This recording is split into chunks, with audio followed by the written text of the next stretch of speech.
The new Mercedes-Benz GLC 300. It's a powerful car with a commanding road presence, but how is it improved over the previous best-selling SUV for Mercedes in India? It's bigger, it's better, it's tech-loaded, and there's a lot that we want to tell you on this special segment on Tech Today.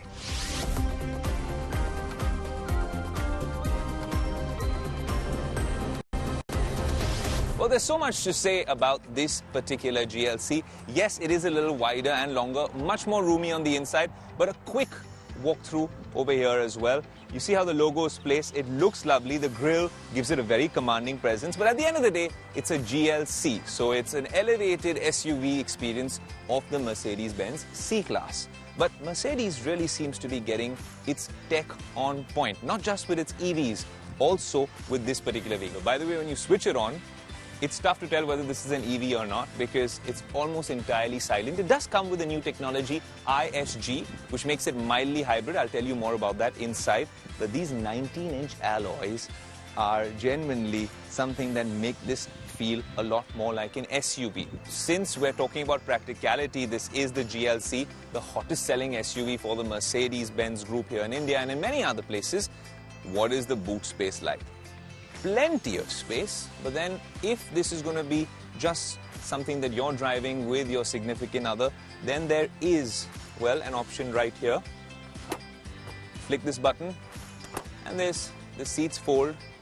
The front seat's also moving a little ahead. And now this is more than 1,000 litres of boot space. I can fit my entire Mumbai house in this particular car. There's a lot of space, but the real magic with the GLC happens in the front with all the tech, and that's where we're headed to next.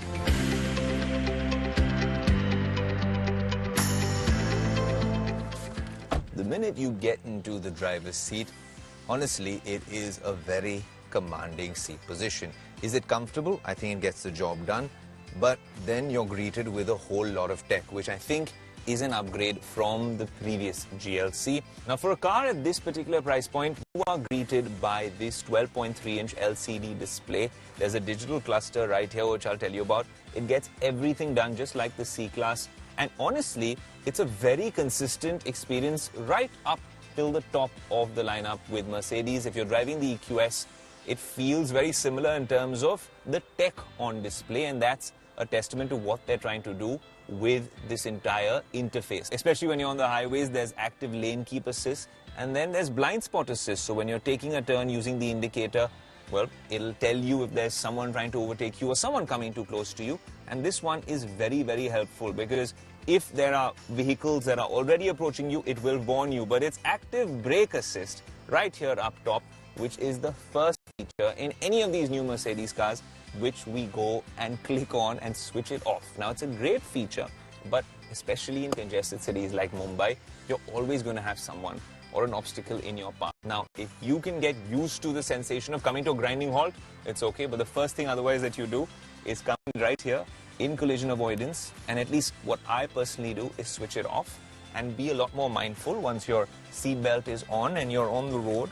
Right now, we're parked on the side, just mind you. But when your seatbelt is on, switch this off, because honestly, this can be, well, quite difficult in terms of implementation here on Indian roads. So that's all the assistance features. If you go into a vehicle, then you can do a bunch of things with manual shifting. You can also get into car wash mode. The lights, and I love the lights in this one. The ambient lighting job is absolutely immaculate. If you want to edit it and just check out how it works, in the night you'll understand it even better. But even now, in the daylight, you can see how the entire ambient lighting in the car has changed. I can go from, well, Venice pink to ultramarine to, well, maybe a red moon as well. I can tell you one thing for sure, that the brand has paid attention to the details, because nuance-wise, if you check out what's happening up over here, if you increase the AC temperature, you'll see that it is getting warmer in terms of a color. So it gets a little orange when I go up to 21 degrees. I'm coming down now and cooling it down to 19. And you're going from blue to purple, and then it matches the ambient lighting. Oh, there you go. Apple CarPlay wirelessly connected. It's the same with Android Auto, but I must say this. I've never faced this issue with a Mercedes car. We faced this before. But Apple CarPlay, even with the latest software installed over here, sometimes gets disconnected. Well, it's the era of technology, and that's why from this screen we're going to move to the tech on this particular screen.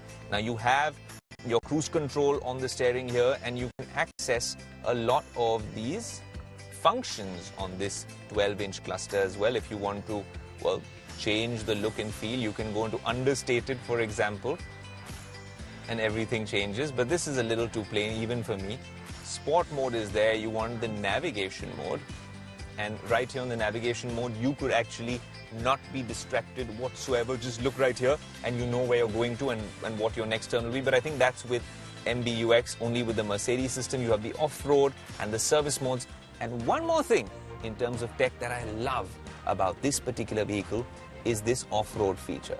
Now that reminds you, of course, with all the insulation and all the tech, that this is still a GLC. It's a Mercedes SUV, and you can take it out for a nice road trip, and I'll tell you exactly how.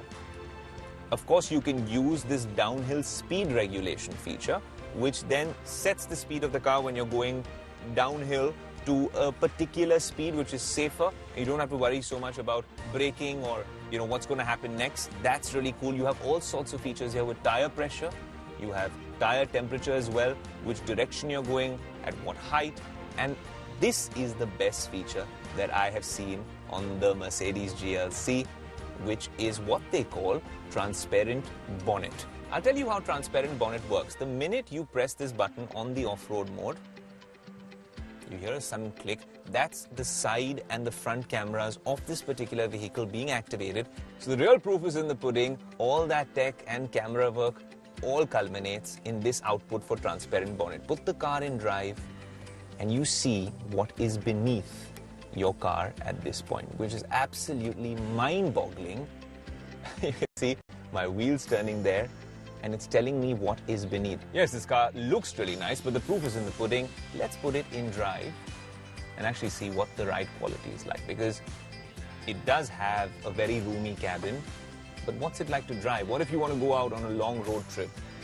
Now here on Mumbai roads, the minute you sit in this car, it's very reassuring, one, to know you have 7 airbags in the car. Everything is at the touch of a button. Very intuitive display. The placement of the screen really makes things a lot easier. Well, in terms of the drive, it is a bit firm in terms of the suspension. All right, let's actually test the car in terms of its turn radius. Now I've turned. It's effortless. Honestly, it's quite long, but it's effortless in terms of turning. There are several driving modes, comfort mode being one. When you try to accelerate and you want to perhaps overtake someone, it builds like it's heading towards a crescendo, very slow and gradual, and then suddenly there's a little burst of energy.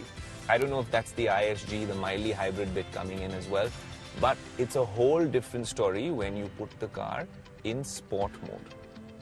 You put the car in sport mode, and boy, oh boy, the cabin is insulated, so you don't really feel it. You can hear a minimal grunt, but people outside didn't need a horn to move on the side. It's that commanding, it's that, well, aggressive in terms of its approach. So sport mode is a whole different story. Now, in terms of ride quality, I won't lie. Like I said earlier, you will feel some of the bumps and breakers, but the way the car handles them is quite comfortable. It's not completely insulated. You do feel a little bit of the road, but it is an SUV, so come on and enjoy the drive.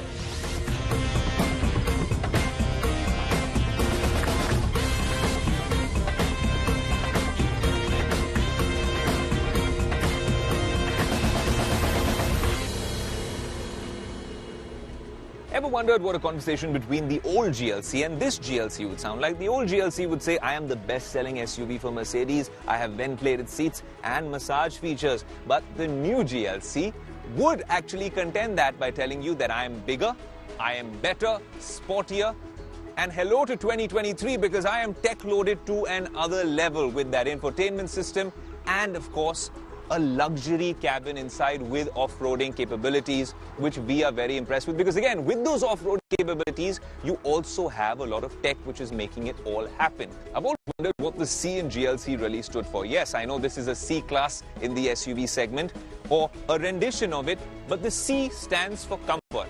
Is that true? It could also stand for very classy. But I have a new take on this because this is a new GLC in 2023. I think it stands for clever use of technology when it's saying hello to 2023. Think about it.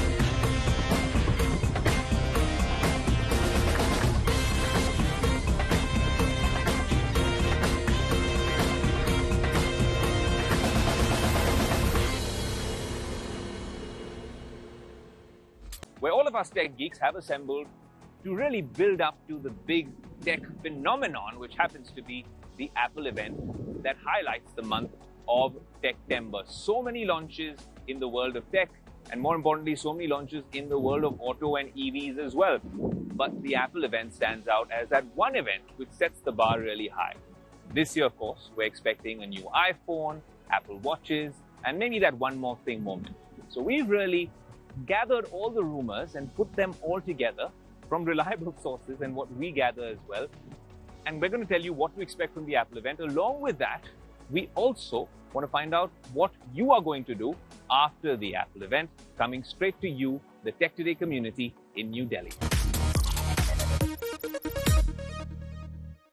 Just like every year, Apple is expected to host a launch event where we will see the much-awaited iPhone 15 series. For those who are confused if they should buy the iPhone 14 models or wait for the new generation, well, we have news for you. The iPhone 15 series is expected to come with a bunch of new surprises. As per Bloomberg's Mark Gurman, the biggest change that we can expect from the standard iPhone 15 models is that they will be ditching their long-standing display notch feature for dynamic island design. For those who don't know about it as yet, dynamic island design is a much-debated feature that was introduced on iPhone 14 Pro models just last year. The iPhone 15 and iPhone 15 Plus models might come with camera improvements, including updated lenses. The Pro models are expected to come with slimmer bezels and upgraded camera with new lenses. These models might even get a power boost with an upgraded 3nm chip, which is rumored to be manufactured by Taiwan's Semiconductor Manufacturing Co. So after a big push from European Union to create a common standard for charging smartphones, by the end of 2024, Apple is now compelled to jump on the bandwagon and introduce the Type-C port in their upcoming iPhone models. The tech giant is expected to finally do away with its proprietary Lightning port. This time around, iPhone 15 and iPhone 15 Plus are likely to feature the new charging port. Another major change that we can expect this time is that the Pro models will come with titanium edges instead of stainless steel, which is likely to make them a tad bit lighter. Since iPhones have always been expensive, the upcoming iPhone 15 lineup will be no different. Apple is expected to bump up prices of the high-end iPhone models. iPhone 15 Pro is expected to get at least $100 more expensive, while the iPhone 15 Pro Max is expected to cost at least $200 more than their previous versions. Now, the good thing here is iPhone 15 and iPhone 15 Plus might not witness a price hike. Apart from the iPhones, Apple is also expected to launch Apple Watch Series 9 and Apple Watch Ultra 2 at the launch event in September. While no major changes are expected from the Apple Watches this year, the Watch Series 9 models will see minor battery and performance upgrade. Apple is also expected to introduce a new pink color option for the upcoming Watch series. We've already seen this color variant in the latest iPad Air, iPad Mini, iPad and iMac models. The company is also expected to launch the second generation Watch Ultra 2 this year. This time around, the smartwatch is likely to be lighter than its previous hefty version. It is also expected to be available in dark titanium color option and a bigger display. Now, it's important to remember that all that we've rounded up for you here on Tech Today is all based on some rumors that's doing the rounds on the internet about the Apple event and what the company really plans to launch. But to get your precise information, you'll have to stay tuned to Tech Today to find out what really happens come September. Apple is about to host its biggest launch event of the year. It will launch iPhone 15 and many more gadgets. Let's hear it from the Tech Today community, what they think about Apple and what they expect from this launch event. Let's go.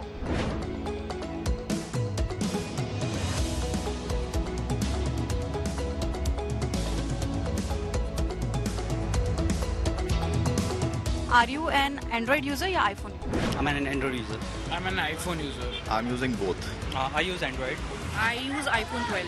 I used to be an Android user, but now I have my Apple. I use both, so certainly I like Apple most. So as it has more security features compared to Android, and it just goes smooth. You use Apple or Android? Currently, I'm using Android one, but definitely I'm planning to move to Apple.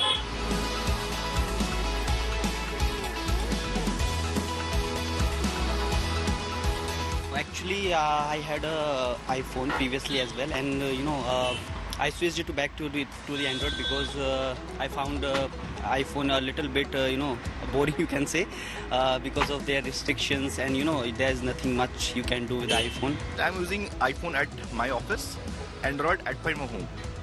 So security feature is, I will definitely say it is good in compared to Android phones. It's not easily breakable. You can break the security feature of Android phone. It's not that difficult, but can be broken, right? So that's all thing. Apart from that, iPhone is way more expensive, providing the same features which Android is providing. If Apple plans to launch a foldable phone, will you buy it? Yeah, for sure. You like foldable phone? Yeah, I just bought Flip 5. Foldable. Maybe you might have money, then you can buy it. But what I will say, I will not waste my money in folding phones. If Apple launches an foldable phone, it's going to be exciting, and yes, people are going to buy it, and maybe I can buy it. Foldable phone, yeah, I would love to buy it. I was going to buy Samsung, but I did not buy because it was an Android and I wanted to switch to iPhone, so that is the reason. Definitely. That would even be a very good part if they would definitely do it. But yes, they have to keep the points that should be in mind. If you compare it with the Android ones, we came to know that there is a line that happens. So these things should be kept in mind.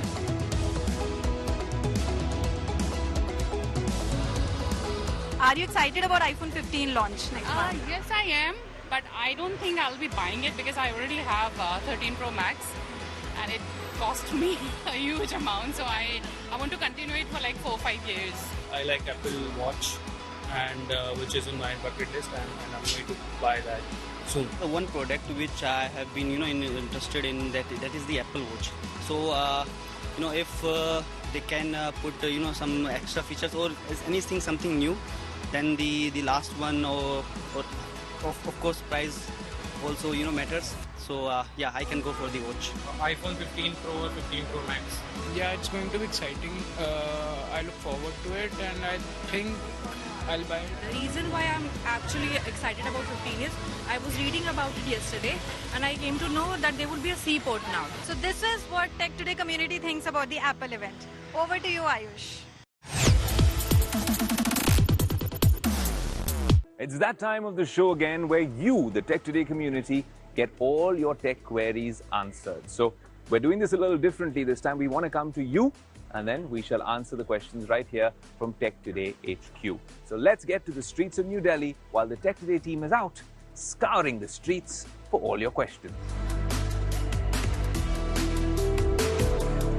I have a question for you, Ayush. Which is the best smartwatch to buy for fitness and health reasons? Well, that's an interesting question. In terms of buying a smartwatch, you've asked for a health and a fitness companion. If you're talking about health features, then there is one answer. If you're talking purely about fitness features, then there's a separate answer altogether. And if you want both of them in one particular smartwatch, then we have an answer for you as well. Now, this is our Tech Today take.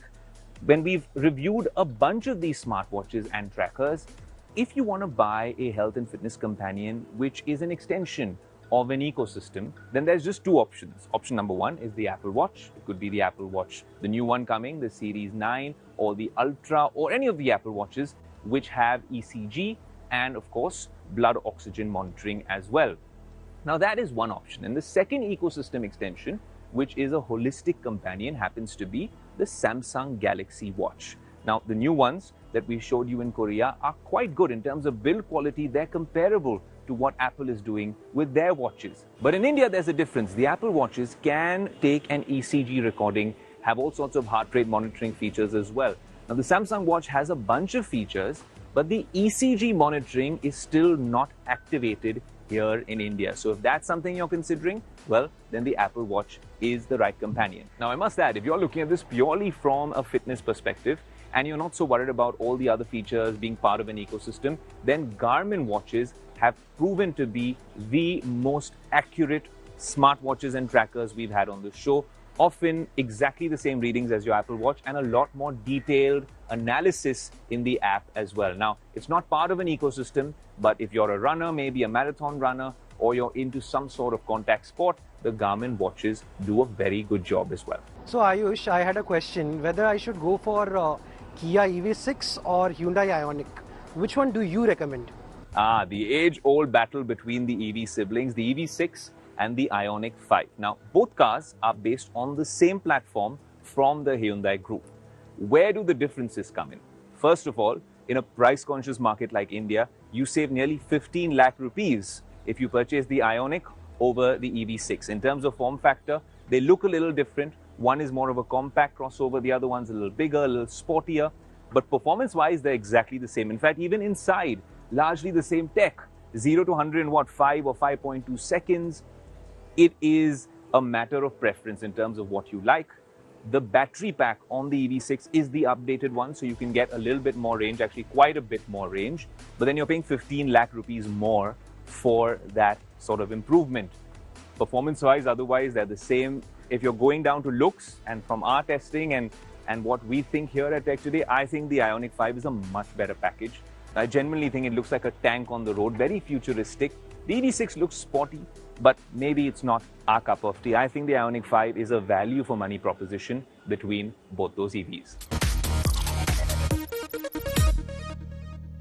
Well, keep those questions coming. We love answering all your tech queries here on Tech Today.